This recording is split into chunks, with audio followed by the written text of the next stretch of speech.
pro dan kontra yang ada dalam masyarakat terkait dengan surat tuntutan yang sudah dibacakan oleh penuntut umum adalah hal yang wajar dan biasa terjadi. Ya, ada yang bilang terlalu tinggi, ya, ada yang bilang terlalu rendah, ya, ada yang bilang tidak adil. Ya, tentu kita mengapresiasi, menghargai pendapat masyarakat. Ya, kita tidak bisa menafikan karena perkara ini adalah perkara yang sangat-sangat menarik di masyarakat. Ya. Nah, mengenai tadi ada suatu tuntutan, perbedaan tuntutan di masing-masing terdakwa, 5 terdakwa yang kami ajukan, ya, yaitu PS Verdi Sambo mendapatkan seumur hidup, ya. Terus Eliezer mendapatkan 12 tahun, PC, Kuat Ma'ruf dan Riki Rizal mendapatkan masing-masing 8 tahun, ya kan? Ini tentu ada hal-hal yang dipertimbangkan oleh penuntut umum, ya. Antara lain, ya, kita melihat dari sisi peran masing-masing pelaku, mensrianya, ya kan, sehingga kami membagi 3 klaster. Ya. Klaster pertama adalah orang-orang atau pelaku atau terdakwa yang secara langsung, ya, menyebabkan menghilangkan nyawa orang lain. Di mana klaster itu adalah ada FS sebagai intelektual dader dan Eliezer sebagai dader, jadi sebagai eksekutor daripada tindak pidana pembunuhan berencana ini. Klaster kedua yaitu ada Ibu PC, ya, ada Kuat Ma'ruf, ya, ada juga di sini Riki Rizal Wibowo, ya. Mereka adalah sebagai orang yang memang tahu adanya suatu tindak pidana pembunuhan berencana, tetapi tidak secara langsung menyebabkan kematian, menghilangkan nyawa orang lain, yaitu korban. Ya. Ini klaster yang kedua. Ya, sehingga dari dua masing-masing peran ini adalah berbeda kita melakukan suatu tuntutan. Klaster yang ketiga adalah pasca terjadinya suatu pembunuhan, yaitu orang-orang yang melakukan tindak pidana obstruction of justice di luar daripada pasal 340, ya, yaitu pasal 55 ayat 1 ke 1 yang kita dakwakan, itu loh. Masing-masing ini tidak bisa disamakan, ya kan. Kalau orang secara tidak langsung PC misalnya yang berkembang di masyarakat, tidak bisa kita samakan dengan perbuatannya FS, tidak bisa kita samakan dengan perbuatannya Eliezer.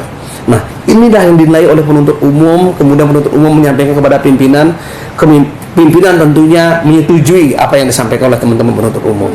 Jadi tidak ada sama sekali yang hal-hal di luar, ya, di luar dari masyarakat sampaikan bahwa ini ada masuk angin, ya, di sini ada apa istilahnya, ada tekanan dari pimpinan, nggak ada. Murni adalah dari penuntut umum, karena jaksa itu adalah satu, and on the bar. Jadi apa yang keluar dari kejaksaan itulah yang harus dibacakan, dan itu adalah mulai dari suatu proses yang panjang, ya. Bagaimana fakta hukum itu kita nilai secara bersama-sama, dan masyarakat juga sudah tahu itu. Ini yang perlu kami jelaskan.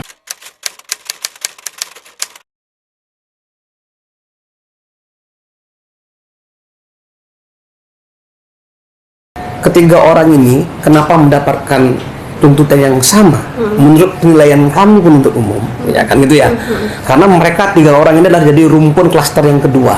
Jadi orang-orang yang tidak secara langsung menyebabkan kematian orang, ya kan, tidak menghilangkan nyawa orang lain.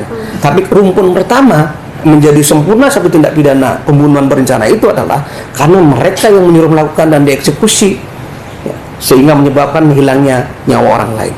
Ini yang sangat membedakan, ya.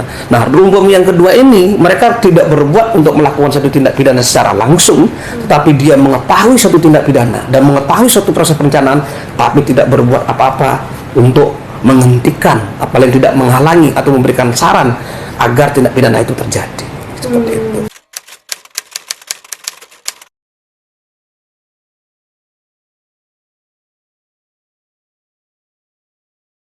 Saya hargai, ya, LPSK ini sebagai lembaga pemerintah tentu kami hormati sekali, ya.